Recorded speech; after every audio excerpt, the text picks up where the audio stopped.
মায়েরা সোমবার দিন কালী পুজো হয় না কি বলছেন? তবে আমি যখন বললাম কালী পুজো হয় তখন এরকম করছেন কেন? সোমবার দিন কি পুজো হয় জোরে বলুন? শিব পুজো হয়। এইদিকে তো বলছে সোমবার দিন যে দেবতার পুজো হয় সেই দেবতাকে পুজো কর। কিছু মনে করবেন না মায়েরা, সোমবার দিন যে আপনার শিব পুজো করেন, দেখলেন তো বৃষ্টি আস্তে আস্তে কমে যাচ্ছে। আপনার বিশ্বাস রাখুন গোবিন্দের কৃপায় সব ঠিক হবে। তাকান, এই যে সোমবার দিন আপনার, আচ্ছা এই যে আগামী 24শে ফাল্গুন শুক্রবার, 24শে ফাল্গুন শুক্রবার শিবরাত্রি আসছে। তা আপনারা কারা কারা শিবরাত্রি ব্রত পালন করেন? হাত তুলুন, হাত তুলুন। বেশ, নামান। যে মায়েরা করেন, শুধু মায়েরা করবে তা নয়, ছেলেদেরও বটে। শিবরাত্রি ব্রত নারী পুরুষের বটে। শিবরাত্রি ব্রত করলে কি হয় একটু, এই যে শিবরাত্রি ব্রত করলে কি হয় জেনে নিন। বলে কি, একজন ব্যাদ, বারাণসীতে একজন ব্যাদ শিকার করতে গিয়েছিল জঙ্গলে। তো শিকার করতে গিয়ে একটা হরিণ শিকার করেছিল। তো মায়েরা হরিণটা শিকার করে যখন বাড়ি ফিরবে তখন রাত্রিতে অন্ধকার নেমে গেল আর জঙ্গলের মধ্যেই ঢুকে পড়লো আর বেরোতে পারলো না। তা বাঘের ভয়ে, সিংহের ভয়ে ওই ব্যাদটা কি করলো, একটা গাছের উপরে চুপচাপ ওই হরিণটাকে শিকার করা হরিণটাকে নিয়ে চুপচাপ গাছের ডালে বসে রইল। মায়েরা চমকে যাবেন, সেই দিন ছিল শিবরাত্রি। আশ্চর্যের ব্যাপার, অন্ধকারে বুঝতে পারে নাই যে গাছের উপরে বসছিল সেই গাছটা বেল গাছ, আর যে বেল গাছের ডালে বসছিল তার নিচে একটা শিবলিঙ্গ ছিল। সারা রাত্রি শিশির পড়েছে বেলপাতায়, আর যখন ডালটা নড়েছে ওইখান থেকে একটা বেলপাতা শিবলিঙ্গের উপরে পড়েছে। বাস, শিবরাত্রি ব্রত কিন্তু ব্যাধের হয়ে গেল। কিন্তু মায়েরা, শিবরাত্রি ব্রতের দিনে একজন বৈষ্ণব কিংবা ব্রাহ্মণ কিংবা ভক্ত সেবা দিতে হয়, তবে পালন করতে হয়, নিয়ম। তো ব্যাদ যখন বাড়ি গেল, স্নান করতে গেছে, তার স্ত্রী রান্না বান্না করেছে। একজন ব্রাহ্মণ এসে বলল, মা তোমার বাড়িতে সেবা হবে? বলে হ্যাঁ হবে। ব্যাদ না খেয়ে ব্রাহ্মণকে সেবা দিল। হঠাৎ কি হলো, একদিন ব্যাদ যখন মারা গেল তখন যমদূতরা তাকে নিতে এসেছে, শিবদূতরা নিতে এসেছে। শিবদূতরা হাত ধরে টানছে, যমদূতরা পা ধরে টানছে। তো যমদূতরা বলছে এ তো অন্যায় করেছে, দিনের পর দিন পশু শিকার করেছে, পাপ করেছে, কে নিয়ে যাব নরকে। শিবদূতরা বলছে যতই পাপ করুক একদিন কিন্তু শিবরাত্রি ব্রতর অজানা অবস্থায় হয়ে গেছে, ওর জায়গা হবে শিব লোকে। তাই আপনাদের কাছে নিবেদন রইল, যারা শিবরাত্রি ব্রত করবেন তাদের জায়গা হবে শিবলোকে। একটু বলে দিই আপনাদের, শিবরাত্রির আগের দিনে হবিষান্ন করতে হয়। কি বললাম মা? হবিষান্ন। শিবরাত্রির আগের দিন এবং শিবরাত্রির দিন আপনাকে বিছানায় শুলে হবে না, নিচে কম্বল পেতে ব্ল্যাঙ্কেট গায়ে নিয়ে খুব পবিত্রভাবে শুতে হবে। চিন্তা ভাবনাটা শিবের প্রতি রাখতে হবে। উপবাস মানে কি? উপমানে নিকটে, বাস মানে অবস্থান। যেদিন যে দেবতা যে দেবীর উপবাস করবেন সেদিন সেই দেবীর চিন্তা করবেন, সেই দেবতার চিন্তা করবেন। জন্মাষ্টমী করবেন, কৃষ্ণের চিন্তা করবেন। রাধাষ্টমী করবেন, রাধার চিন্তা করবেন। রামনবমী করবেন, রামের চিন্তা করবেন। শিবের রাত্রি করবেন, শিবকে চিন্তা করবেন। দুর্গাষ্টমী করবেন, সারাদিন দুর্গাকে চিন্তা করবেন। যার নামে উপবাস সারাদিন তার নামে চিন্তা করতে হয়, তবে উপবাসের ফল লাভ হয়। তো শিবরাত্রির সকালবেলায় মায়েদের বলে যায় 4টে শিবলিঙ্গ তৈরি করতে হবে। কি দিয়ে? কাঁচা মাটি দিয়ে। 4 প্রহরে পুজো করতে হবে। প্রথম প্রহরে শিব পুরাণ কি বলছে দেখুন, শাস্ত্রের কথা। বাবাজি মদন মোহন দলুই বলেছেন পুরাণের কথা বলবেন। এই জন্য ওনার কথা অনুযায়ী বলে দিই আপনাদেরকে, ওনার কথা অনুযায়ী আমি শিব পুরাণের কথা বলছি, একটু শুনবেন। শিবরাত্রির দিনে 4টে শিবলিঙ্গ মাটির তৈরি করবেন। প্রথম প্রহরে দুধ দিয়ে স্নান করাবেন। দ্বিতীয় প্রহরে শিবটাকে কি করবেন মায়েরা? দই দিয়ে স্নান করাবেন। তৃতীয় প্রহরে ঘি দিয়ে স্নান করাবেন। আর চতুর্থ প্রহরে মধু দিয়ে স্নান করাবেন। এইবার বলি, শিবলিঙ্গে আপনারা বেলপাতা কটা দেবেন? শিব পুরাণ বলছে যদি আপনার এলাকায় বেলপাতা না থাকে তাহলে ফুটো ফাটা ছেঁড়া যে কোনো বেলপাতা শিবলিঙ্গে দিতে পারেন, কারণ শিবের এক নাম আশুতোষ, অল্পতেই সন্তোষ। যদি আপনার বেলপাতা একবারে না থাকে, কোথা থেকে সংগ্রহ করে বেলপাতাটাকে শুকিয়ে রাখবেন, ওই শুকনো বেলপাতা গুঁড়ি করে বাবার মাথায় শিবলিঙ্গে দিতে পারেন। শিব পুরাণ বলছে তাতেও কোনো ক্ষতি নেই। কিন্তু যদি আপনার এখানে প্রচুর বেলপাতা পাওয়া যায় তাহলে আপনি 11টি বেলপাতা শিবলিঙ্গে দেবেন।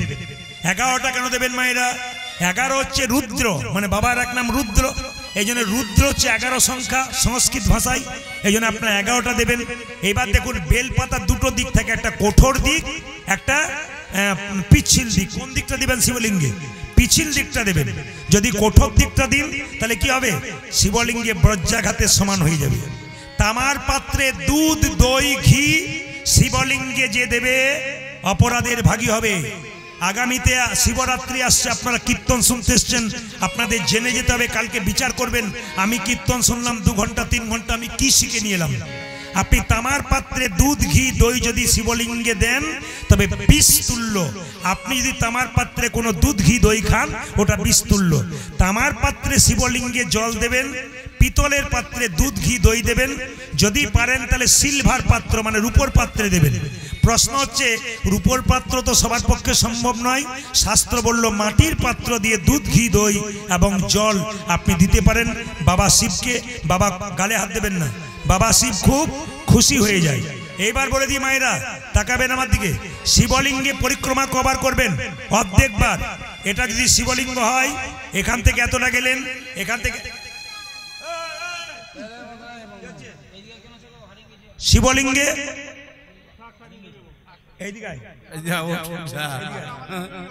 দেখ, কিছু মনে করবেন না, এই পার্টি কিন্তু হারিয়ে গেছে, মানে ছেলেটি হারিয়ে গেছে। এ হারায় না, এর মা হারিয়ে গেছে। কীর্তন শুনতে যদি মা না থাকে, কেউ না থাকে, আমি আসলে দায়িত্ব নিলাম, এটিকে আমি নিয়ে চলে যাব। আরে দেখুন কান্না নাই, রাজি আছে। তুই যাবি তো? যাবি? সে তাহলে ঠিক আছে আর কি। তবে ঠিক আছে, যার ছেলে বটে, ও ভক্ত হয়ে গেছে, চুপচাপ বসে কীর্তন শুনছে, শোনবো। রাধা রানী কি, শ্যাম সুন্দর কি, মদন মোহন কি, হরিবাসর কি। এবার বলদি মায়েরা, শিবলিঙ্গে যখন বেলপাতা দেবেন, ডাঁটটাকে ভেঙে দেবেন, ডাঁট পাতার ডাঁটটাকে ভেঙে দেবেন। আর একটা কথা আপনাদের বলে যাই, খুব দামি কথা, যে যেখানে বসে আছেন মন দিয়ে শুনে নেবেন। শিবের মূর্তি পুজো হয় না, লিঙ্গ পুজো কেন হয়? এই যে আমাদের হিন্দুদের মধ্যে অনেক লোক আছে দেখবেন প্রশ্ন করে, ও মশাই শিবের মূর্তি পুজো হয় না, শিবলিঙ্গ পুজো হয় কেন? একটু জেনে নিন মায়েরা, শিবের লিঙ্গ পুজো করা হয় কেন, শিব মূর্তি পুজো হয় না কেন? আচ্ছা মায়েরা, সতী যখন দেহত্যাগ করেছিল, বাবা ভোলানাথ তাকে কাঁধে করে নিয়ে যাচ্ছিল না মাথায় করে নিয়ে যাচ্ছিল? জোরে বলুন, কিসে করে নিয়ে যাচ্ছিল? আপনারা দেখেছিলেন? ছবিতে দেখেছেন? তা বলুন তো, 108টা জায়গায় পৃথিবীতে তার অংশ পড়েছে, ভারতবর্ষের 51 জায়গায় পড়েছে, ওটাকে 51 পীঠ বলা হয়। কিছু মনে করবে না, আমাদের তারাপীঠে মায়ের তারা পড়েছে, বিভিন্ন জায়গায় বিভিন্ন অংশ পড়েছে। তো লক্ষ্য করুন, শিব যখন পার্বতীকে কাঁধে করে নিয়ে পাগলের মতো যাচ্ছিল, শিবের তখন সব বসন খুলে গিয়েছিল, এই জন্য শিবকে দিগম্বর বলা হয়। শিব যখন উলঙ্গ হয়ে চলে যাচ্ছে পার্বতীকে কাঁধে করে নিয়ে পাগলের মতো, মুনি ঋষিদের স্ত্রীরা দাঁড়িয়ে দাঁড়িয়ে মুগ্ধভাবে শিবকে দেখছিল। মুনি ঋষিরা চিৎকার করে বলল, ভোলানাথ তোমার নজর নেই যে তোমার কাপড় চলে গেছে শরীর থেকে, তুমি উলঙ্গ হয়ে চলে যাচ্ছ, আমার স্ত্রীরা, আমাদের স্ত্রীরা তোমার দিকে একবারে মুগ্ধ হয়ে চেয়ে আছে, তোমাকে অভিশাপ দিলাম ভোলানাথ, তোমার ওই লিঙ্গ মাটিতে খসে পড়ুক। কারা অভিশাপ দিলেন মায়েরা? ঋষি মুনিরা অভিশাপ দিলেন, তোমার লিঙ্গ মাটিতে খসে পড়ুক। সঙ্গে সঙ্গে মাটিতে খসে পড়লো। ঋষিরা চিন্তা ভাবনা করলো, এই লিঙ্গটাকে কি করা যায়? বলে এক কাজ করি, আজ থেকে শিবের মূর্তি পুজো হবে না, তারা প্রচার করলেন আজ থেকে শিবলিঙ্গ পুজো হবে। এই লিঙ্গটাকে স্থাপন কোথায় করবে? যারা আসামে গিয়েছিলেন কামাখ্যা মায়ের মন্দিরের নাম শুনেছেন? জোরে বলবেন।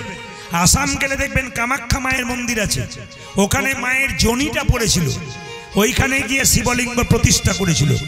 ওই জন্য মায়েরা শিবলিঙ্গ এবং তার পাশে যেটা থাকে আকৃতির, ওটা হচ্ছে দুর্গার জনি। আমরা মা দুর্গা এবং শিবকে একসঙ্গে স্মরণ করি।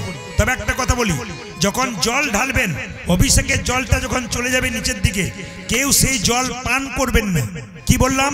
অনেকে দেখবেন শিবলিঙ্গে জল ঢালে, জলটা অভিষেকের জলটা গড়গড় করে পড়ে, অনেকে দেখবেন আঁচল পেতে দিব্যি খায় না, ওটা খাওয়ার নিয়ম নাই। শাস্ত্র বলছে ওটাকে কিভাবে নেবেন দেখুন, এই দুটো আঙুলকে জড়ো করবেন, এই 3টে আঙুলকে সোজা করবেন। মায়েরা যখন শিবলিঙ্গে জল ঢালা হবে, জল এখানে জল ঢালছেন, জলটা এদিকে বেরিয়ে পড়ছে, ওই জলে আপনি এভাবে আঙুলে হাত দেবেন।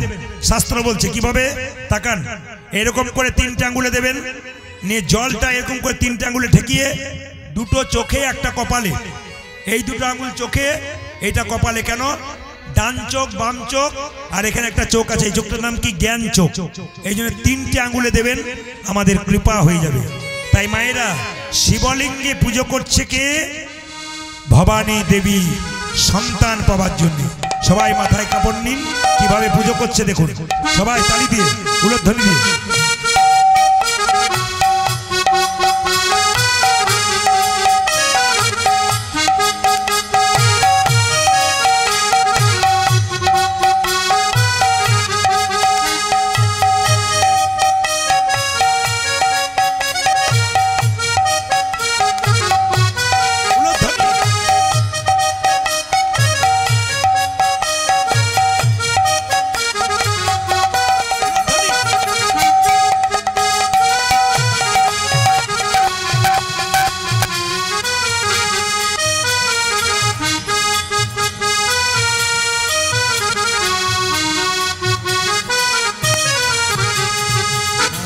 শিবাই ওই নাম, মানে আসলে কি বলি কিছু মনে করবেন না, মাইক যখন আনবেন তখন সব সেটিং গুলোকে রেডি করে আনতে হবে। এসে যে কোনো জিনিস লাগিয়ে দিলেন পাগলের মতো চলবে তাই বললে হবে না, সবকিছু সেট করে আনতে হয়। আপনি বারবার খুঁজে খুঁজে কতক্ষণ করবেন, এগুলো আগে টেস্ট করে দেখতে হয়। একে তো কাপড় চোপড় বেঁধে এনেছেন, লাইন ঠিক নেই, আবার আপনাকে রেডি করে আনতে হবে সবকিছু। বারবার বারবার খুঁজছেন এই জায়গাতে এসে, এগুলো মাইক ম্যানদের গাফিলতি। কেন? সবসময় রেডি হয়ে আসতে হয়, সমস্ত সেটিং ঠিক রাখতে হয়। ঠিক করো। নমঃ শিবায় ওই, নমঃ শিবায়, নমঃ শিবায় ওই, নমঃ শিবায় ধ্বনি, নমঃ শিবায় ওই, নমঃ শিবায়, নমঃ শিবায়, নমঃ শিবায়, নমঃ শিবায় ওই, নমঃ শিবায়, নমঃ শিবায় ওই, নমঃ শিবায়। উজ্জজ নমঃ শিবায়, নমঃ শিবায়, নমঃ শিবায়, নমঃ শিবায়।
ভক্তি ভরে যদি কেউ যায় ভগবানের কৃপা পায়। আঁচলটা যেই না পেতেছে ভবানী দেবী, শিবলিঙ্গ থেকে একটা বেলপাতা তার আঁচলে পড়েছে, বাড়িতে গিয়ে কিছুদিন পরে তার পেটে বাচ্চা এসেছে। কিছু মনে করবেন না মায়েরা, মেয়েদের পেটে বাচ্চা এলে কিছু আচার পালন করতে হয়, বাচ্চা কৃষ্ণ ভক্ত হয়। আপনার পেটে বাচ্চা থাকাকালীন আপনি যা যা করবেন আপনার বাচ্চা সেরকম হবে। মাটি যদি হয় খাঁটি সোনার ফসল ফলে। শাস্ত্রের দিকে তাকান, অর্জুনের স্ত্রীর নাম কি ছিল? সুভদ্রা। তার গর্ভে কে ছিল? অভিমন্যু। যখন অভিমন্যু ছিল অর্জুনের স্ত্রী সুভদ্রার পেটে, তখন অর্জুন তাকে চক্রগুহে ঢোকার গল্পটা বলেছিল। বেরোবার গল্পটা বলতে গেছে আর মা ঘুমিয়ে গেছে, এই জন্য বাচ্চাটা কম বয়সে কুরুক্ষেত্রের যুদ্ধে মারা গেল। তাই প্রত্যেকটি মায়ের কাছে নিবেদন রইল, প্রত্যেকটি সংসারের সন্তানের মঙ্গলের জন্য আপনি ভক্তি ভরে কীর্তন শুনবেন। প্রত্যেকটি দাদা ভাইকে বলবো, যারা ছেলের বাবা হয়েছেন তাদের ভক্তি ভরে কীর্তন শুনতে হবে। স্বামী স্ত্রীতে ভক্তি ভরে কীর্তন শুনলে নিজের মঙ্গল হয় তা নয়, সন্তানের মঙ্গল হয়। আজকে আপনি ভগবানের নাম শুনলেন, পরশু তারিখে আপনার ছেলের বিপদ হলো, আপনি মন্দিরে গিয়ে ভগবানকে ডাকলেন, কিছু বলতে হবে না, ভগবান কৃপা করে বসবে, কারণ আপনি নাম শুনেছেন। আর আপনি হরিনাম শুনবেন না, আর ভগবানের মন্দিরে গিয়ে বলবেন যে এই যে আমার ছেলেকে বাঁচাও, আমার ছেলের এই করে দাও। ভগবান বলে তুই তো আমার নাম শুনিস না, খালি ছটপট ছটপট করিস, তাই তোকে আমি কৃপা করব কি করে? এই জন্য বারবার বলবো, এই সুযোগটা কিন্তু কমিটি করে দিয়েছে, এই সুযোগটাকে আপনারা কাজে লাগাবেন, দেখবেন আপনাদের কাজে লেগে যাবে। মায়েরা সবাই লক্ষ্য করুন, সন্তানটি যখন জন্ম নেবে, তাকান, জন্ম নিল 10 মাস 10 দিন পরে, আর ভবানী দেবী কি করলো? জন্ম দিল। ছেলেটির নাম কি রাখলো? বেলপাতা শিবলিঙ্গে দিয়ে পেয়েছিল বলে ছেলের নাম রাখলো বিল্লমঙ্গল ঠাকুর।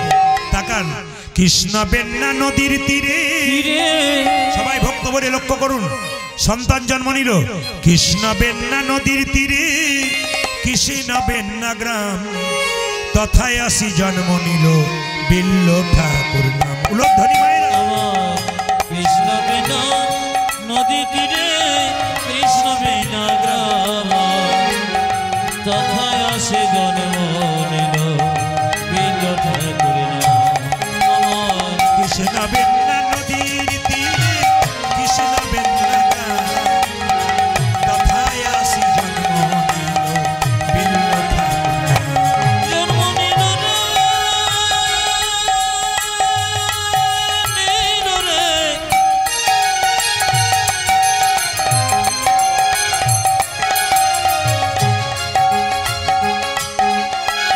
ঠাকুর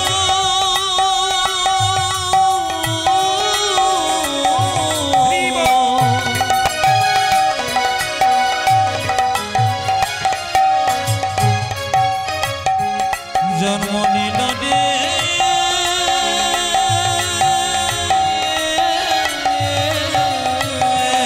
উলধ্বনি,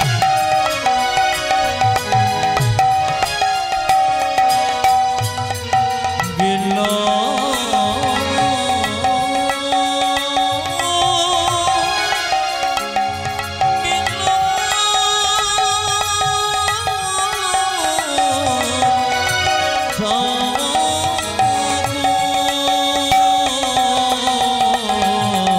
কৃষ্ণ বেন্না নদীর তীরে, কৃষ্ণ বেন্না গ্রাম, তথায় আসি জন্ম নিল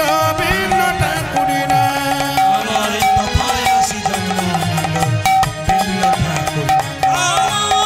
তথায় আসি জন্ম নিল বিল্ল ঠাকুর উয়ার তথায় আসি জন্ম নিল বিল্ল ঠাকুর নাম। মায়েরা, শিবলিঙ্গে বেলপাতা দিয়ে ছেলেকে পেয়েছিল, নাম রাখলো কি? বিল্লমঙ্গল ঠাকুর। কিছু মনে করবেন না, যে যেখানে বসে আছেন, আপনাদের কলাবেড়া গ্রামে এলাম, এখানে অনেক বহিরাগত ভক্তগণ কীর্তন শুনতে এসছেন। ছেলে মেয়েদের নাম কি রেখেছেন?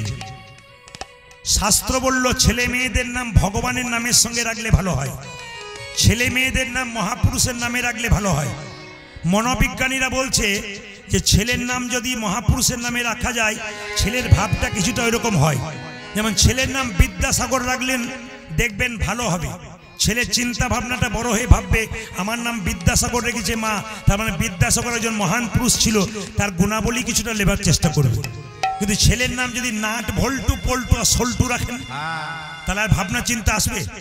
এই দিকে তাকাবেন, আপনাদের মেদিনীপুরে নয়, কয়েকদিন আগে একটা আসরে গান গাইছিলাম, যাদের বাড়িতে বাসা, দুপুরবেলায় ঘুমাচ্ছে, 5টা ছেলে খালি ছটপট ছটপট করছে, লাপাচ্ছে। এগিয়ে বলছে বাড়ির লোককে, দাদা এই পাড়ার ছেলেগুলো খুব জ্বালাচ্ছে, 5টা ছেলে, আপনি তাড়িয়ে দিন তো, ঘুমোতে দিচ্ছে না। তখন লোকটা বলছে, দাদা ওটা পাড়ার ছেলে নয়, 5টাই আমারই বটে। আমি তখন মনে মনে ভাবলাম, বাবারে, এক বেটার বাপ হতে গিয়ে কত যন্ত্রণায়, আবার বলে কি আমি পঞ্চপাণ্ডবের বাপ। আমার তাহলে আমি আবার বেরিয়ে বললাম, নাম কি রেখেছেন? যুধিষ্ঠির, ভীম, নকুল, অর্জুন, সহদেব, বলছে ও নাম কে রাখে? বড় ছেলের নাম রেখেছি ঝন্টু, মেজর নাম মন্টু, 3 নম্বরের নাম নন্টু, 4 নম্বর নাট আর 5 নম্বর বল্টু। আমি বললাম দাদা ঝন্টু মন্টু নন্টু কোনো কাজে লাগবে না, নাট বল্টু আপনার কাজে লেগে যাবে। বলছে বুঝতে পারলাম না। বললাম এখন বুঝবেন না, যখন বয়স হবে তখন আপনার পার্সগুলো ঢিলো হবে, নাট বল্টু আপনাকে টাইট দিতে শুরু করবে, সেই দিন বুঝবেন আপনার কি অবস্থা। ছেলের নাম ভগবানের নামের সঙ্গে রাখবেন। অজামিল ছেলের নাম কি রেখেছিল মা? নারায়ণ। অজামিল চোর ছিল, ডাকাত ছিল, মস্তান ছিল, অন্যায় করত, পাপিষ্ঠ ছিল, চরিত্রহীন ছিল, কিন্তু তার স্ত্রী ভক্তি বলে ছেলের নাম রাখলো নারায়ণ। একদিন অজামিল যখন নর্দমায় পড়ে গেল বয়স অবস্থায়, নারায়ণ নারায়ণ করে চিৎকার করতে লাগলো। অজামিলের জায়গা হলো কোথায়? স্বর্গে। ওই জন্য বারবার বলবো আপনার ছেলের নাম কৃষ্ণ বিষ্ণু নারায়ণ রাখুন, 5 বার ডাকবেন, 4 বার তো ভালোভাবে ডাকবেন, 1 বার গাল দেবেন, কিন্তু 4 বার তো কৃষ্ণ কৃষ্ণ বলে ভালোভাবে ডাকবেন। ছেলেদের নাম ভগবানের নামের সঙ্গে রাখুন। ছেলের নাম রাখলো বিল্লমঙ্গল। কিন্তু কিছু মনে করবেন না মায়েরা, ছেলে জন্মানোর পর বিধি তার কপালে লিখে দেয় সুখ আছে না দুঃখ আছে। বিল্লমঙ্গলের কপালে বিধি লিখলো বিল্ল তোর যখন 5 বছর বয়স হবে তখন তুই মা হারা হয়ে যাবে, মানে তুই 5 বছর বয়সে তোর মা মারা যাবে। বিধির বিধান কে করে খণ্ডন, বিধির বিধান কে করে খণ্ডন, বিধির বিধান কে করে খণ্ডন, আজ বিধির বিধান কে করে খণ্ডন, কেহ বুঝিতে নারী নানা। বিধির বিধান কে করে খণ্ডন, কেহ বুঝিতে নারে রে। ওই যে কেহ বুঝিতে নারী নানা।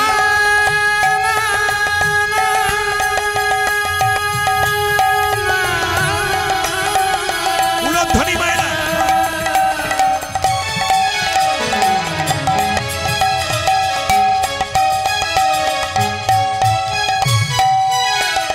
তুই আমার কেহ বুঝিতে নারে, যে বিধির বিধান যাই না বোঝা, ওগো বিধির বিধান যাই না বোঝা, যে বিধির বিধান যাই না বোঝা। বিধির বিধান যায় না বোঝা, ওরে কারে বা হাসাই, কারে বা কাঁদাই, বিধির বিধান যাই না বোঝা। প্রভু তুমি করিব বসয় করিব তোমার ওরে বিধির বিধান যাই না বোঝা। তোমার বিধির বিধান যাই না তোমার বিধির বিধান যাই না আমায় কেহ বুঝিতে না রে, কেহ বুঝিতে না রে। ভগবান মাঝে মাঝে পরীক্ষা করে যে তোদেরকে ধাক্কা দিয়ে দেখি তোরা কিরকম সোজা হয়ে আছিস কিনা। যারা প্যান্ডেলের ভেতর আছেন তারা তো ওইখানে তাকাচ্ছে না, যারা ফাঁকাতে বসে আছে তারা কোন দিকে তাকাচ্ছে। কিছু মনে করবেন না, ভগবানের নাম শুনতে গেলে মাঝে মাঝে ধাক্কা পেতে হয়। ধাক্কা পাওয়ার পর যে সোজা হয়ে বসে থাকে সে একমাত্র গোবিন্দের চরণ পায়, আর একটু হাওয়াতে উড়ে গেলেই নিতাই গৌর হরি বল হয়ে যায়। তাকাবেন মায়েরা, বিল্লমঙ্গলে যখন 4 বছর বয়স হলো তার মায়ের একটা কঠিন রোগ হলো, তার নাম যক্ষা রোগ। বিল্লমঙ্গলের মা খক খক করে কাছে ফোঁটা ফোঁটা রক্ত বেরোয়। একদিন বিল্লমঙ্গল মায়ের কোলে ঝাঁপিয়ে পড়ল। মা বলল খোকা তুই ঝাঁপিয়ে পড়লি কেন? মায়ের মুখ থেকে 1 ফোঁটা রক্ত বিল্লমঙ্গলের হাতে পড়ল। বিল্লমঙ্গল বলল মা এটা কি? মা বলল পরপারে যাবার নিমন্ত্রণ পত্র, আমি আর বেশি দিন বাঁচবো না বাবা, এই পৃথিবীর মায়া ছেড়ে চলে যাব। ছোট্ট ছেলে মায়ের গলা জড়িয়ে ধরে বলল তুমি কোথায় যাবে? বলছে এমন এক জায়গায় চলে যাব কেউ আমাকে খুঁজে পাবে না। ছোট্ট ছেলেটা মায়ের গলা জড়িয়ে ধরে বলল আমিও তোমার সঙ্গে যাব। চুপ কর, চুপ কর হতছাড়া, তুই কেন যাবি? এ কথা বলতে বলতে বিল্লমঙ্গলের মা একদিন মারা গেল। মায়েরা, বিল্লমঙ্গলের মাকে যখন শ্মশান ঘাটে নিয়ে যাচ্ছে, বড় হরি বড় হরি, বিল্লমঙ্গল আছাড় খেয়ে কামছে। পাড়ার মেয়েরা চিৎকার করে বলছে বিল্লমঙ্গল তোর মা মারা গেল তো কি হবে? তুই আমাকে মা বলবি, ও তো 2 দিনের সান্ত্বনা। যতজন কীর্তন শুনতে এসছেন তাদের কাছে নিবেদন রইল, খুব কম বয়সের ছেলেরা এখানে বসে কীর্তন শুনছে। আমার ভালো লাগছে, প্রতিটি আসরে খুব কম বয়সে ছেলে মেয়েরা থাকে, মায়েরা থাকেন। সংক্ষেপে বলে যাই, কৃষ্ণকে পুজো করবেন কি না করবেন আপনার ব্যাপার, দেবদেবীকে পুজো করবেন কি না করবেন আপনার ব্যাপার, কিন্তু বাড়িতে 2টো জীবন্ত দেবদেবী আছে, তাকে আগে পুজো করুন। নিজের মা বাবাকে যদি কেউ সেবা না করতে পারে আর ভগবানের জন্য কেঁদে কেঁদে বেড়ায়, ভগবান খুশি হয় না। ভগবানের প্রিয় বন্ধু সুদামাকে বলেছে, সুদামা এই জগতে 3 রকমের গুরু আছে। প্রথম গুরু পিতামাতা, যার থেকে জন্ম পাওয়া যায়, সে যদি কেঁদে কেঁদে বেড়ায় তুই কৃষ্ণ কৃষ্ণ বলে কাঁদলে কোনো লাভ হবে না। দ্বিতীয় গুরুকে ব্রাহ্মণ, যে আমাদের বেদকর্ম কুলধর্ম শেখায়, তাকে অপমান করলে আমাদের কোনো ক্ষতি হয়। আর 3 নম্বরকে আমি গুরু, ভগবান বললেন তেসাং সতত যুক্তনাং ভজতাং প্রতিপূর্বকং দদামি বুদ্ধি যোগং তং নমামি মামু পর্যন্তিতে। মানে কি বাবা? তেসাং সতত যুক্তনাং, ভগবান বলেন আমার নামের সঙ্গে যে যুক্ত থাকবে, রাস্তাঘাটে চলতে ফিরতে আমার নাম করবে। ভজতাং প্রতিপূর্বকং, আমার নাম খুব প্রীতির সঙ্গে ভজনা করবে, ভালোবাসার সঙ্গে ভজনা করবে। দদামি বুদ্ধি যোগং, আমি তাকে বুদ্ধি দান করব আমাকে না পাওয়ার পর্যন্ত। আচ্ছা মায়েরা বলুন তো, ভক্ত ধ্রুব কত বছর বয়সে ভগবানকে পেয়েছিল কারো জানা আছে? জোরে বলুন। 5 বছর বয়সে পেয়েছিল। কেন পেয়েছিল মা? তার বিদ্যা বুদ্ধি ছিল, ভগবানের আশীর্বাদ ছিল। আমি একটা ছোট্ট প্রমাণ দিয়ে দিই আপনাদেরকে, যে যেখানে বসে আছেন মায়েরা তো অনেকে জানেন। ভক্ত ধ্রুব, বাবা মনিটরটা কমে গেছে, মনিটরটা কমে গেছে। ভক্ত ধ্রুব, এই দিয়ে দেখেন, ভক্ত মাইক সাউন্ডটি কিন্তু খুব ভালো, মাঝে মাঝে কানেকশনে গন্ডগোল হচ্ছে, কিন্তু সাউন্ড ভালো, খুব সুন্দর সাউন্ড আছে। বই হচ্ছে তো? এটা বই হচ্ছে না বাবা। এই মাতালগুলোকে এনে আপনারা বড় সমস্যায় পড়েন। কমিটির কি আছে ভাই? বই চলছে, বই চলছে, তাকাও তাকাও তাকাও, পর্দা দিয়ে তাকাও, বই চলছে তো।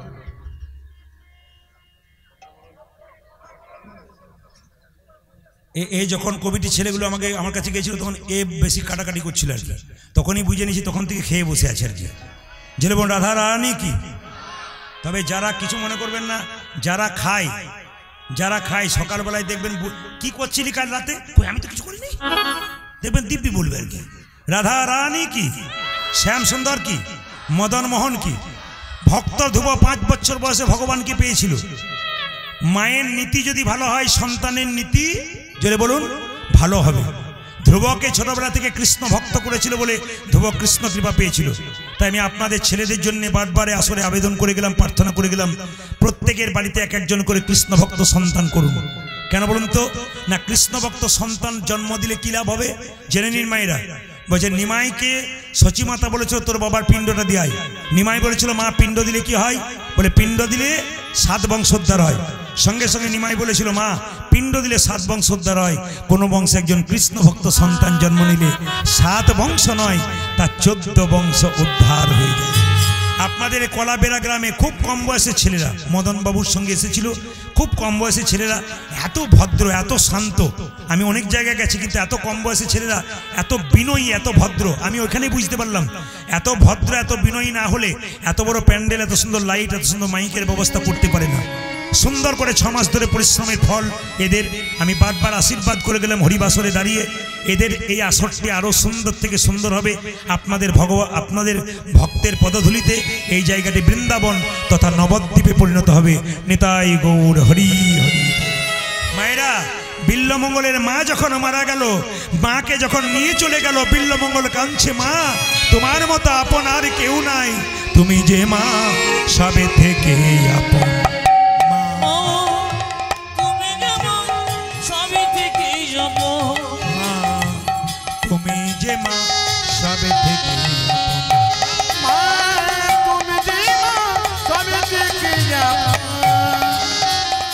তুমি যে মা সবে থেকে যাব, মা তুমি যে মা সবে থেকে তুমি আকাশ, তুমি বাতাস, মাগো তুমি আকাশ, তুমি বাতাস, তুমি আকাশ, তুমি বাতাস, তুমি আকাশ, তুমি বাতাস, তুমি যে ভুবন, তুমি যে মা সবে থেকে মা তুমি যে মা সবে থেকে যাব, মা তুমি যে মা সবে থেকে আমাকে জন্ম দিলে কত না ব্যথা, 10 মাস 10 দিন গর্ভেতে লুকাই। আমাকে জন্মদিনের কত না ব্যথা, 10 মাস 10 দিন গর্ভে দিল। আমাকে জন্ম দিয়ে 10 দিন হৃদয়েতে লুকাই। আমাকে জন্ম দিলে কত না ব্যথা, গো তোকে মাঝে 10 দিন গর্ভেতে লুকাই। তোমারই কোলে শুয়ে কত না আদর খেয়ে, মা তোমারে কোলে শুয়ে কত না আদর খেয়ে, তোমারই কোলে শুয়ে কত না আদর তোমারই কোলে তুই কত না আদরে ফিরি। করলে মাগো আমারই যতন। তুমি যেমন স্বামী দিকে যাবো, তুমি যে মা সব থেকে আপন। তুমি যেমন সব থেকে আপন। ইয়ো গো মা,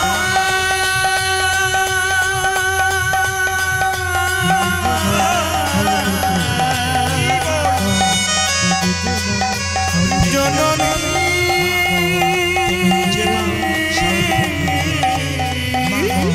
তুমি যে আমার মা, তুমি যে মা সব মা আমার মা। বিল্লমঙ্গলের মা মারা গেল। আজকে যে বইটা বলেছে ওই ব্যক্তি কিচ্ছু বোঝে না। কীর্তনের কোনদিন বই হয় না, কি হয় মায়েরা? কীর্তনের লীলা হয়, পালাও নয়। কীর্তনের লীলা হয়, কীর্তনের বিষয় হয়, কীর্তনের আলোচনা হয়। এমন লোককে সামনে বসাবেন না যার জন্য আপনার ধর্ম আলোচনা নষ্ট হয়ে যাবে। এমন লোককে সামনে আপনাদের বারবার নিবেদন করব, কীর্তন শুনতে বসতে হয় ভগবান ভক্তের মানুষ যারা আছেন দেখুন সামনে বসে, ওনাদের সামনে বসতে হয়। কেন?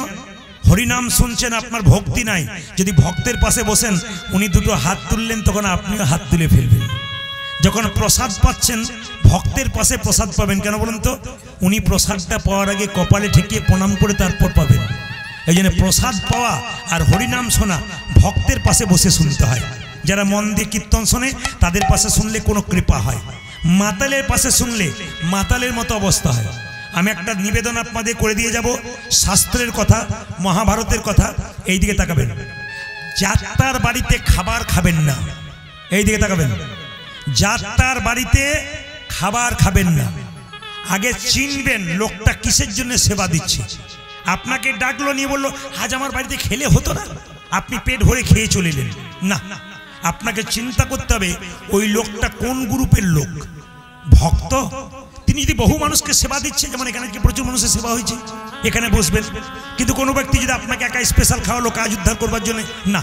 তার প্রমাণ কি? দেখবেন ভীষ্ম কাদের পক্ষে যুদ্ধ করেছিল মায়েরা? 100 ভাইয়ের পক্ষে না 5 পাণ্ডবের পক্ষে? জোরে বলবেন আপনারা। হ্যাঁ, 100 ভাইয়ের পক্ষে। তো তাকান, দ্রৌপদীর যখন বস্তন হচ্ছিল তখন ভীষ্ম দেখবেন কোনো প্রতিবাদ করে নাই। দ্রৌপদী বারবার চোখ থেকে জল পড়ছিল, কেন? কার জন্যে? দাদু ভীষ্মের জন্য। যে কেউ প্রতিবাদ করুক আর না করুক, দাদু ভীষ্ম অন্তত বলবে এই এমন করে একটা অসহায় নারীকে কাপড় টানছিস কেন? কিন্তু ভীষ্ম, এইদিকে ভীষ্ম কিছুই বলে নাই। এই জন্যে কিন্তু দ্রৌপদীর ভীষ্মের উপরে অভিমান ছিল। তাকাবেন, যখন ভীষ্ম সরসজ্জায় গেল, অর্জুন যখন তার শরীরে স্বরবিদ্ধ করলো, তীরবিদ্ধ করলো, শুয়ে আছে, পঞ্চপাণ্ডব বসে আছে, তখন ভীষ্ম খুব দামি, এই যে এই যে এই যে, এত ব্যতিব্যস্ত হওয়ার দরকার নেই। একটা জিনিস নিয়ে ব্যতিব্যস্ত হবেন না, মন দিয়ে শুনবেন। ভীষ্ম ভালো ভালো কথা বলছে, পঞ্চপাণ্ডব শুনছে, কিন্তু দ্রৌপদী মুচকি মুচকি হাসছে। ভীষ্ম জিজ্ঞেস করলো, দ্রৌপদী আমার এই ভালো ভালো কথা, দামি দামি কথা পঞ্চপাণ্ডব মন দিয়ে শুনছে, আর তুমি কেন মুচকি মুচকি হাসছো? দ্রৌপদী বলছে, দাদু আজকে তোমার ভালো ভালো কথা বেরোচ্ছে, যেদিন আমার বস্ত্রণ হচ্ছিল সেদিন তোমার ভালো কথা কোথায় গেল? সেদিন তুমি চুপচাপ ছিলে কেন? প্রতিবাদ করলে না কেন তুমি? তাহলে তো এ কাজ হতো না। ভীষ্ম বলল, দ্রৌপদী তুই ঠিকই বলেছিস। বলে কেন? সেদিন আমি দুর্যোধনের পাপের খাবার খেয়েছিলাম, তাই পাপ রক্ত তৈরি হয়েছিল, তাই অন্যায়ের প্রতিবাদ করার ক্ষমতা আমার ছিল না। এই জন্য বারবার বললাম, যদি জানতে পারেন যার বাড়িতে খেতে যাচ্ছেন উনি পাপী লোক, যদি বুঝতে পারেন, শাস্ত্র বলছে তার বাড়িতে খাওয়া উচিত নয়। কেন? পাপের রোজগারের টাকা যদি কেউ গ্রহণ করে, ওই লোকটার মতো পাপের রক্ত আপনার শরীরে তৈরি হয়। আমি বলি নাই, মহাভারতে দাদু ভীষ্ম প্রমাণ দিয়েছে। দাদু ভীষ্মকে দ্রৌপদী বলল, তাহলে ভালো ভালো কথা এখন বেরোচ্ছে কেন? ওরে, যে পাপ রক্ত শরীরে ছিল, অর্জুন আমার শরীরে তীরবিদ্ধ করে সব পাপ রক্তগুলোকে বের করে দিয়েছে, আমার মুখ থেকে এখন ভালো কথা বেরোচ্ছে। তাই বারবার নিবেদন রাখবো, যারা কীর্তন শুনতে এসছেন, মহাভারতের কথা শুনছেন, আপনাদের কাছে নিবেদন রইল, আপনারা পাপের খাবার কারো বাড়িতে খাবেন না। বিল্লমঙ্গলের যখন মা মারা গেল, মায়েরা বিল্লমঙ্গলের মা মারা যাবার পরে দিয়ে তাকাবেন, 5 বছর, কত বছর বয়সে মা মারা গেল জোরে বলুন? কত বছর বয়সে? 5 বছর বয়সে। তখন মায়েরা কিছু মনে করবেন না। ছেলের যদি মা মারা যায়, তাহলে দেখবেন বাবা তাকে মানুষ করতে পারে না। আর বাবা যদি মারা যায়, দেখবেন মা টেনে হিঁচড়ে মানুষ করে দেয়। তার দোষ কিন্তু বাবার নয়, সমাজের দোষ। কেন? বাবা যদি ছেলেকে শাসন করতে যায়, পাড়ার লোকে বলে, তোমার লজ্জা করে না? ওই বাচ্চাটার মা মরে গেল, তুমি মারধর করছো। শিব শঙ্কর যখন বারবার বিল্লমঙ্গলকে আঘাত করতে যায়, শাসন করতে যায়, পাড়ার লোকে বলে, ও ঠাকুর, তোমার লজ্জা করে না? বলে, কেন? তোমার ছেলেটার মা মারা গেল আর তুমি মারধর করছো। পাছে লোকে কিছু বলে, তাই বিল্লমঙ্গলকে আদর দিয়ে দিয়ে মাথায় তুলল। বিল্লমঙ্গলে যখন 20 বছর বয়স হয়ে গেল মা, তখন পতিতালয়ে কৃষ্ণবেন্না নদীর উপর একটা সুন্দরী মেয়ে এসেছে, তার নাম চিন্তামণি। তার বয়স 16। আমি কিছুক্ষণ পরে জিজ্ঞেস করবো, এখন বিল্লমঙ্গলের বয়স 20 আর চিন্তার বয়স 16। ওই 16 বছরের মেয়েটা পতিতালয়ে বাস করে। যখনই ছেলেরা বলল, বিল্ল যাবি? বলি, কোথায়? কৃষ্ণবেন্না নদীর উপর একটা সুন্দরী মেয়ে এসছে, তার নাম চিন্তা, দেখতে যাবি? যেই না বিল্লমঙ্গল চিন্তার দিকে চোখাচোখি হলো, দুজনের মধ্যে প্রেম হয়ে গেল, ভালোবাসা হয়ে গেল। পদকর্তা বললেন, নদী পারে এক পতিতা নাম চিন্তামণি, আজ নদীর পারে একই পতিতা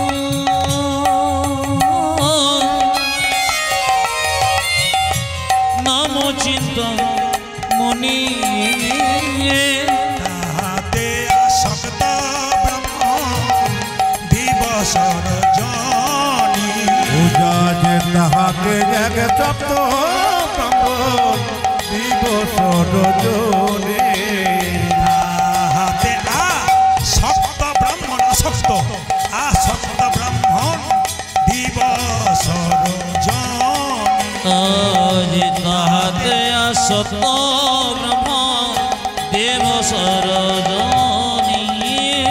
চিন্তামণি, চিন্তামণি, প্রাণের চিন্তামণি গো, আমার চিন্তামণি, চিন্তামণি, প্রাণে চিন্তামণি, তুমি ছাড়া এ জগতে কেহ নাই আপনি, পূজা যে তুমি ছাড়া কেহ নাই আপনি। ওরে তুমি ছাড়া এ জগতে কেহ নাই আপনি, তুমি ছাড়া জগতে কেহ আমার প্রাণের চিন্তামণি, আমার প্রাণে চিন্তামণি, আমার প্রাণের চিন্তামণি। আমার প্রাণে চিন্তামণি। কিছু মনে করবেন না, এতজন মা কীর্তন শুনছেন, বাবা কীর্তন শুনছেন, আমার আপনাদের কাছে প্রশ্ন, আপনার কম বয়সে 20 বছর ছেলেটা যদি কোনো খারাপ কাজ করে, পাড়ার লোকে, গ্রামের লোকে কিন্তু আপনাকে নালিশ জানাবে।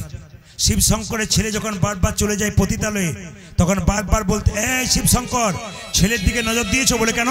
তোমার ছেলে বারবার পতিতালয়ে যাওয়া আসা করে, যাওয়া বন্ধ করো, তোমার ছেলেকে আর তোমাকে গ্রাম থেকে তাড়িয়ে দেবো। মায়েরা, প্রতিদিন মায়েরা এই কথা বিল্লমঙ্গলে বাবা বলতো। বলতে বলতে একদিন বিল্লমঙ্গলে বাবা মারা গেল। আচ্ছা বলুন তো মায়েরা, ব্রাহ্মণদের কেউ মারা গেলে কতদিনে অসহ্য হয়? কতদিনে শ্রাদ্ধ কাজ হয় বলুন? 10 দিনে কাজ হয়। অসহ্য অবস্থায় প্রত্যেক দিন বিল্লমঙ্গল চিন্তার কাছে যায়। চিন্তামণি কেঁদে কেঁদে বলে, বিল্লমঙ্গল, বলে কি তুমি আমার কাছে প্রতিদিন এভাবে আসো কেন?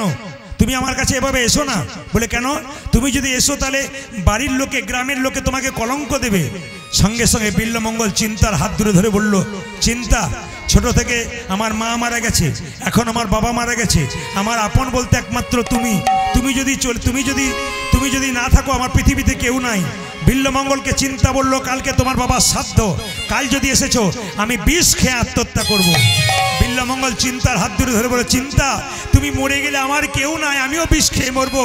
বিল্বমঙ্গল চিন্তার হাত ধরে বললো, তুমি চিন্তামণি প্রেমের রমণী, তুমি চিন্তামণি প্রেমের রমণী, তুমি চিন্তামণি প্রেমের রমণী, আজ তুমি চিন্তামণি প্রেমের রমণী, তুমি হও পিতৃ মাতৃ।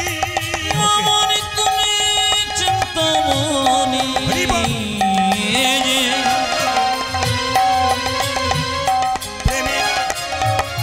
প্রেমের রমণী, তুমি হও পিতৃ মাতৃ। তোমারি ভোজন, তোমারি ভোজন, সন্ধ্যা যাজন তোমারি ভোজন, সন্ধ্যা যজনী তোমারি ভজন, তুমি বেদ মাতা গায়ত্রী। আমার সন্ধ্যা যজন তোমারি ভজন, তুমি বেদ মাতা গায়ত্রী। তুমি ছাড়া আর কেউ নাই আমার, তুমি ছাড়া আর কেহ নাই আমার, তুমি ছাড়া আর কেউ নাই আমার, ওগো তুমি ছাড়া আর কেউ নয় আমার। তুমি আমার পিতৃ মাতৃ, তুমি ছাড়া আর কেউ নাই আমার। তুমি আমার পিতৃমাতৃ, বলো তুমি ছাড়া আর কেউ নয় আমার পিতৃমাতৃ, ওগো তুমি ছাড়া আর কেউ নয়, তুমি আমার পিতৃমাতৃ, ওগো তুমি ছাড়া আর কেউ নয় আমার। তুমি ছাড়া আর কেউ নাই আজ তুমি বেদ মাতা গায়ত্রী। একবার জোরে বলবেন রাধা রানী কি। বেশ, বিল্বমঙ্গলের বয়স এখন কত জোরে বলুন, যে ঘুমাচ্ছে সে বলুন। কত বললেন? 20। চিন্তার বয়স কত? বাহ, খুশি হলাম আপনাদের মনের দিক দিয়ে। এইদিকে 20 আর 16। আচ্ছা বলুন তো মায়েরা, কেউ বিল্বমঙ্গলে বাবা মারা গেল, আমি মারা যাব, আপনারা মারা যাবেন, উত্তর দেবেন দেহটা মারা যায় না আত্মা মারা যায়? জোরে বলুন, জোরে বলুন। দেহ। শাস্ত্র কি বলল? বাসাংসি জিন্নানি যথা বিহায় নবানি ঘিন্নাতি নরহ পরাণী তথা শরীরানি বিহায় জিন্নন্নানি সংজাতি নবানি দেহি। গালে হাত দেবেন না কেউ। কি বললাম? যে কাপড়টা আপনি পরেছেন, যে কাপড়টা আমি পরেছি, ওটা যখন পুরনো হয়ে যাবে, জীর্ণ হয়ে যাবে, ওটাকে ফেলে দিয়ে নতুন কাপড় পরব। তার মানে কি? দেহ কি করে? মায়ের আত্মা কি করে? জীর্ণ দেহ ত্যাগ করে নতুন দেহে যায়। প্রদীপ পাল যেদিন মারা যাবে, আপনারা যেদিন মারা যাবেন, আপনাদের দেহ ত্যাগ করে আত্মা অন্য জায়গায় যাবে। প্রশ্ন করবেন তাহলে আপনাদের আত্মাগুলো, এই যে মারা গেলে আপনাদের আত্মাগুলো কোথায় যাবে? বলছে মানুষ কুলে জন্ম নিয়ে যে যেমন কর্ম করবে তার সেরকম জন্ম হবে। তাকিয়ে দেখুন, মানুষ কুলে জন্ম নিয়ে কেউ যদি পশুর মতো কর্ম করে তবে তার পশু কুলে জন্ম নেবে। মানুষ কুলে জন্ম নিয়ে কেউ যদি মানুষের মতো কর্ম করে আবার মানুষ হবে। মানুষ কুলে জন্ম নিয়ে কেউ যদি মহাপুরুষের মতো কর্ম করে দ্বিতীয় জন্ম হবে না, গোবিন্দচরণ প্রাপ্ত হবে। কেন?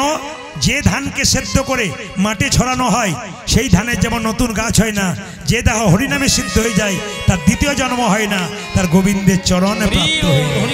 তাই আপনাদেরকে বলে যাই, যে যেখানে বসে আছেন মায়েরা, কেউ যদি মারা যায় ও স্বর্গে গেল না নরকে গেল, ওকে দেখেই বুঝবেন কিরকম শাস্ত্র কি বলছে। যেমন আপনাদের কলাবেড়া গ্রামে কেউ যদি মারা গেল, বলো হরি হরি বল বলে শ্মশান ঘাটে নিয়ে যাচ্ছে, যদি খুব ভালো ভক্ত হয় তাহলে কি বলবে? আহ, লোকটা খুব ভক্ত ছিল রে, জানবেন ইনি গেলেন কোথায়? স্বর্গে। আর যদি আপনার মৃত্যুর পর গ্রামের লোক বলা বলি করে, লোকটা খুব দুষ্ট ছিল, মেয়েটা খুব দুষ্ট ছিল, ভালো হলো গেল, পাড়াটা শান্তি হলো, জানবেন আপনি গেলেন নরকে। জন্ম হোক যথাতথা, কর্ম যেন ভালো হয়। আর একটা লক্ষণ শুনুন, আর একটা শাস্ত্র কি বলল? মৃত্যুর সময় কারো চোখ যদি বিকৃত হয়ে যায়, মুখ যদি বিভৎস হয়ে যায়, ভয়ঙ্কর হয়ে যায়, জানবেন উনি গেলেন নরকে। আর আপনার মৃত্যুর সময় যদি মনে হয় আহ মরে নাই গো, যেন ঘুমাচ্ছে, জানবেন ইনি যাচ্ছে স্বর্গে। ভালো কর্ম করুন, মৃত্যুর সময় দেখবেন আপনাকে দেখে মনে হচ্ছে লোকে ভাববে ঘুমাচ্ছে। আপনি খারাপ কর্ম করবেন, অন্যায় করবেন, লোকের নিন্দা করবেন, লোকের খারাপ কাজ করবেন, আপনার মৃত্যুর সময় আপনার মুখ বিভৎস হয়ে যাবে। শাস্ত্র কি বলল, ভাগবত কি বলল, যারা ভাগবত পড়েছেন তারা শুনবেন ভাগবত কি বলল। আমাদের শরীরে 9টা ছিদ্র দিয়ে প্রাণ যায়। কোথায় কোথায় তাকান, দুটো কানের ছিদ্র, দুই, দুটো চোখের ছিদ্র, দুটো নাকের ছিদ্র, একটা মুখের ছিদ্র, নিচের দিকে দুটো পায়ু এবং উপস্থ, প্রস্রাব এবং পায়খানা। তাকান আমার দিকে, এই দিকে দুটো চোখ। কারো চোখ দিয়ে প্রাণ গেছে কি করে বুঝবেন? মৃত্যুর সময় তাকিয়ে তাকিয়ে মরে, জানবেন চোখ দিয়ে প্রাণ গেল। দেখবেন অনেকে দেখবেন নাকের ফুটো মোটা হয়ে যায়, দেখবেন নাক দিয়ে প্রাণ গেল। কানের ফুটো মোটা হয়ে যায়, খসখস করে, ভাগবত বলল, দেখবেন ওইদিকে প্রাণ গেল। আবার মৃত্যুর সময় দেখবেন অনেক মুখটা হাঁ করে মরে, তার মানে মুখ দিয়ে প্রাণ গেল। এই 7টা দরজা দিয়ে প্রাণ গেলে আপনি স্বর্গে গেলেন। আর যদি আপনার মৃত্যুর সময় আপনি পায়খানা প্রস্রাব করে দেন, ভাগবত বলল কেউ মারা গেলে যদি পায়খানা প্রস্রাব করে দেয়, জানবেন উনি গেলেন নরকে। তাই আপনাদেরকে বললাম, জন্ম হোক যথাযথা, কর্ম যেন ভালো হয়। ও মায়েরা, বিল্লমঙ্গলে বাবার শ্রাদ্ধ আজকে। চিন্তাকে বলেছে আজকে আমি যাব না। যদি আমি না যাই, যদি আমি তোমার কাছে যাব না, কথা দিলাম, যদি যেয়ে পড়ি তুমি কিছু করো না। চিন্তামণিকে আসান্ত্বনা দিয়ে বিল্লমঙ্গল বাড়ি এসেছে। বিল্লমঙ্গল মন্ত্র পাঠ করছে, সবাই মাথায় কাপড় দিন। বিল্লমঙ্গল মন্ত্র পাঠ করছে। কি পাঠ করছে? সবাই তাকান। নমো বিষ্ণু, নমো বিষ্ণু, নমো বিষ্ণু, নমো বিষ্ণু, নমো বিষ্ণু, নমো বিষ্ণু, নমো বিষ্ণু, নমো বিষ্ণু, নমো বিষ্ণু, নমো বিষ্ণু, নমো বিষ্ণু, নমো বিষ্ণু, নমো বিষ্ণু, নমো বিষ্ণু, নমো বিষ্ণু, নমো বিষ্ণু। যারা আচমন করেন, আমি বারবার বলবো, ভগবানের পূজা যারা প্রতিদিন করেন তারা আচমন করবেন। এইদিকে শ্রী বিষ্ণু, শ্রী বিষ্ণু, শ্রী বিষ্ণু 3 বার জলটাকে গ্রহণ করবেন। মায়েরা, এইভাবে জল নিলে কি হয় না, ঋগ্বেদ, যজুর্বেদ, অথর্ববেদ, এই বেদগুলো খুব শান্ত হয়, প্রসন্ন হয়, খুশি হয়। এই জন্য আপনাদের জল কিন্তু 3 বার নিতে হয়। ঋগ্বেদ, যজুর্বেদ, অথর্ববেদ এগুলো কি করে না, প্রসন্ন হয়। এই জন্য আপনারা 3 বার জল আচমন করবেন। সবাই লক্ষ্য করুন মায়েরা, যখন আচমন করবেন হাতটা কেমন হবে? গরুর কানের মতো হাতটা হবে। তাকান, বোধয়ন গ্রন্থে বলল যে আপনার হাতটা এরকম গরুর কানের মতো হবে। এরকম করে জলটা নেবেন। সবাই তাকান।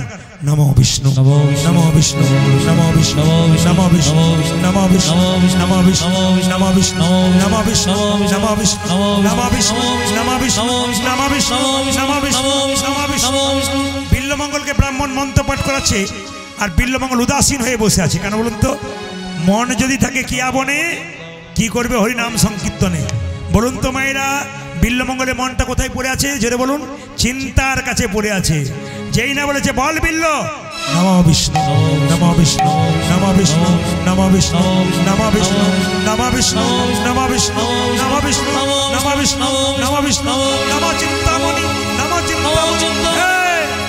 রইল তোর বাপের শ্রাদ্ধ। ব্রাহ্মণ ডেকে চলে গেল। মা সারা রাত্রি উপবাস করেছিল। রাত্রি 12টার সময় মনে পড়ে গেছে চিন্তার কাছে যেতে হবে। যেতে গেলে কৃষ্ণ বেন্না নদীর ওপারে, কৃষ্ণ বেন্না নদীর ওই পারে পার হতে হবে। তাকান আমার দিকে। এই যেমন ঝিপিঝিপি বৃষ্টি হচ্ছে, সেরকম সারা রাত্রি বৃষ্টি হয়েছে। কৃষ্ণ বেন্না নদীতে প্রচন্ড জল। রাত্রিবেলায় বিল্লমঙ্গল ঘর থেকে বেরিয়ে গেল। কৃষ্ণ বেন্না নদীর পারে গিয়ে, মাঝি ভাই, মাঝি ভাই, মাঝি ভাই, মাঝি ভাই, মাঝি ভাই, প্রচন্ড বজ্রপাত বৃষ্টি। বিল্লমঙ্গল পেরোবে কি করে? এ চিন্তা, তুমি জানো আমি তোমার কাছে যাব, তুমি একটা নৌকা পাঠাতে পারলে না, একটা কাঠ পাঠাতে পারলে না? এই বলে বিল্লমঙ্গল দেহটাকে নৌকা করে জলের মধ্যে ঝাঁপে দিল। আর বিল্লমঙ্গল গাইল, পারে কর হে। মায়েরা, বিল্লমঙ্গল ঝাঁপ দিচ্ছে, উলু ধরে নেবেন যেন পার হয়ে যায়। পারে কর হে, ও হে উলু ধরি, পারে করো হে।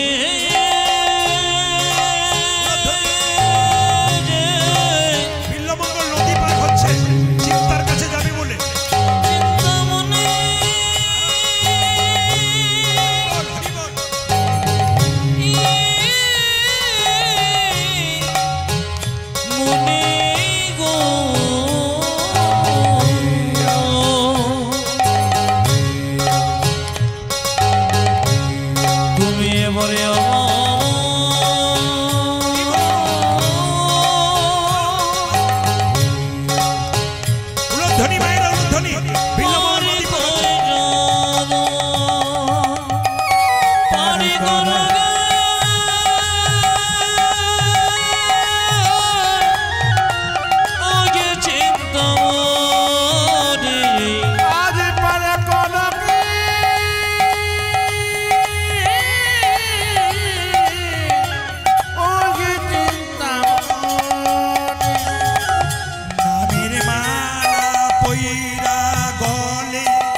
যে নামের মালা কইরা গনি ভয়সা দিলামে দেখো খানি নামের মালা কইরা গলে ভাইসা দিলাম দেহ খানি। পরে করো হে উলধ্বনি যত মায়েরা আছেন সবাই উলধ্বনি।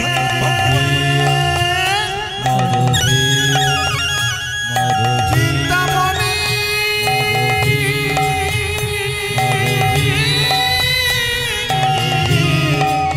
চিন্তামণি গো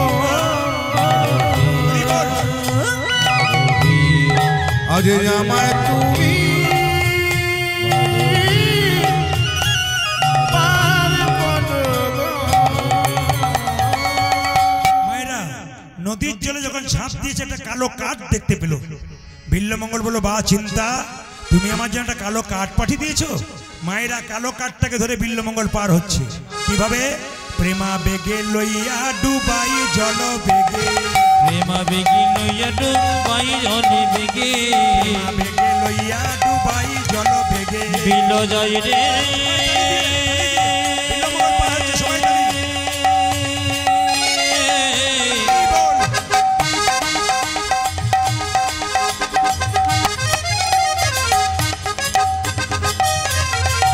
বিল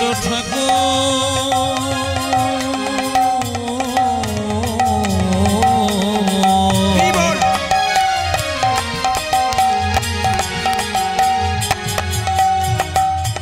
চলে রে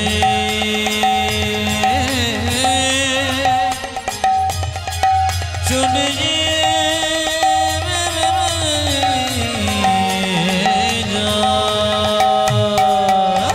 প্রেমা বেগে লইয়া ডুবাই জলে বেগে, ডুবিতে ভাসিতে এক সব পাইল এক। উদারে ডুবিতে মাথে এক সব পাইল ওরে ডুবিতে ভাসিতে এক সব পাইল এক। হাই হাই ডুবিতে ভাসিতে একে সব পাইলাহি।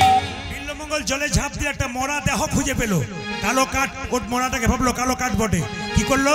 ভেসে ভেসে চলেছে, আজ ভেসে ভেসে চলেছে, ভেসে চলেছে। ও দেখো ভেসে ভেসে চলেছে চিন্তামণি প্রেমে পড়ে ভেসে ভেসে চলেছে। চিন্তা মনে প্রেমে পাগল হয়ে ভেসে ভেসে চলেছে, চিন্তামণির প্রেমে পাগল হয়ে ভেসে ভেসে চলেছে। চিন্তা মনের প্রেমে পাগল হয়ে ভেসে ভেসে চলেছে ডুবিতে ভাসিতে এক সব পাইল এক। আজ ডুবিতে ভাসিতে একে সব পাইল আখে, ডুবিতে ভাসিতে এক সব পাইল এক। ডুবিতে মাথে এক সব পাইল এক ভাইরা জোরে বলুন। জলের মধ্যে কালো কাঠটাকে ধরে বিল্লমঙ্গল যখন পার হয়ে গেল, নদী যখন দরজা পার হচ্ছে, চিন্তামণির প্রাচীরের গর্তে একটা বিষধর সাপের লেজ ধরে পেরিয়ে গেছে। চিন্তামণি বিল্লমঙ্গলকে বলল, ঠাকুর, এত প্রেম যদি তুমি আমার প্রতি দিলে, এই প্রেম তুমি গোবিন্দের প্রতি দিলে না কেন? তুমি বৃন্দাবনের পথে চলে যাও, তুমি রাধা গোবিন্দের চরণ পেয়ে যাবে। চিন্তামণি বিল্লমঙ্গলের হাতে একটা কৃষ্ণের ছবি দিল, ছবি দিয়ে বলল, যাও এই ছবিটাকে নিয়ে তুমি বৃন্দাবনের পথে চলে যাও। হাত তুলুন, সবাই হাত তুলুন। বৃন্দাবনের পথে চলে যাচ্ছে বিল্লমঙ্গল একসঙ্গে। কৃষ্ণ কেশব, কে যে সব, সবাই তালি দিয়ে, সবাই তালি দিয়ে। কৃষ্ণ কেশব, কে যে সব, বিল্লমঙ্গল বৃন্দাবনে যাচ্ছে। কৃষ্ণ কেশব, কে সব, শোধা মাখা এই নাম হরি, মধু মাখা এই। আজ কৃষ্ণ কে সব, কৃষ্ণ মাধব সুধা যেন হরি মধুমগ এই নাম নাম। দাঁড়িয়ে, সবাই দাঁড়িয়ে আবার বসবেন, বৃষ্টি কমবে। একবার তালি দিন ভগবানের নামে নিজের জায়গায়। সবাই একসঙ্গে হাত তুলুন, সবাই তুলুন। না, বসে বসে আপনারা যারা বসে আছেন বৃষ্টি পান নাই তারা বসবেন, সবাই বসবেন, বসবেন, জায়গা ছাড়বার চেষ্টা করবেন না, কৃপা হবে আপনাদের। হাত তুলুন। কৃষ্ণ কেশব, কৃষ্ণ কেশব, মধুমগ এই নাম বলে রাম, মধুমগ এই নাম নাম নাম। উদারি কৃষ্ণ কেশব কৃষ্ণ মাধব সুধা মাখা এই নাম হরি নাম মধু মাখা এই নাম। এই নাম জপ হলো আপন এই নামে জপ হলো যাপন রে। আপনাদের ভক্তদের ধৈর্য ভালো আছে, গোবিন্দের কৃপা, হাত তুলে দেখুন না বৃষ্টি যায় কিনা, হাত তুলুন।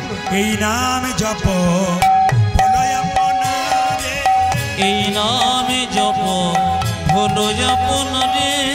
এই নামে জপ হলো আপনারে। এই ঘরে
এই নামে জপ হলো যাপন রে।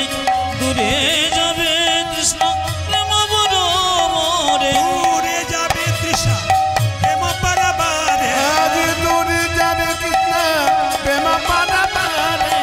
জপরে জপরে জপরে রসনা, জপরে জপরে জপরে রসনা, জপরে জপরে জপরে রসনা, জপনে জপনে জপনে রসনা। সুধা মাখা এই নামে হরি মধু মাখা এই নাম হরি। আজ কৃষ্ণ কেশব কৃষ্ণ মাধব সুধা ভগরে না হরে না মধু ভগ এই নাম নামে না। জপনা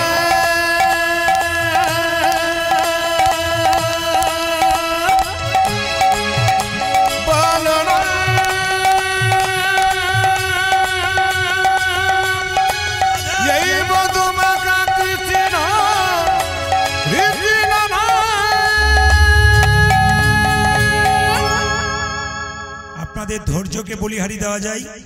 সবাই একবার জোরে বলুন রাধে রাধে, বাহ, আবার জোরে বলুন রাধে রাধে। বৃষ্টিতে ভিজেও যদি কেউ কীর্তন শোনে তার কি কৃপা না হয়ে থাকতে পারে? আচ্ছা বলুন মায়েরা, সংসারে ভগবানকে পাওয়া যায় না সংসারে বাইরে পাওয়া যায়? জোরে বলুন সংসারে। একটু শুনে নেবেন আপনারা সংক্ষিপ্ত সময়ের মধ্যে। ঘর বাড়ি ত্যাগ করে বলে কৃষ্ণ হরে হরে, তুং দিয়ে যাই বৃন্দাবন, বাড়ি ছেড়েতে চলে গেছে ঘর যে তার মনে আছে, এই ত্যাগে পাওয়া যায় না শ্রীনন্দের নন্দন।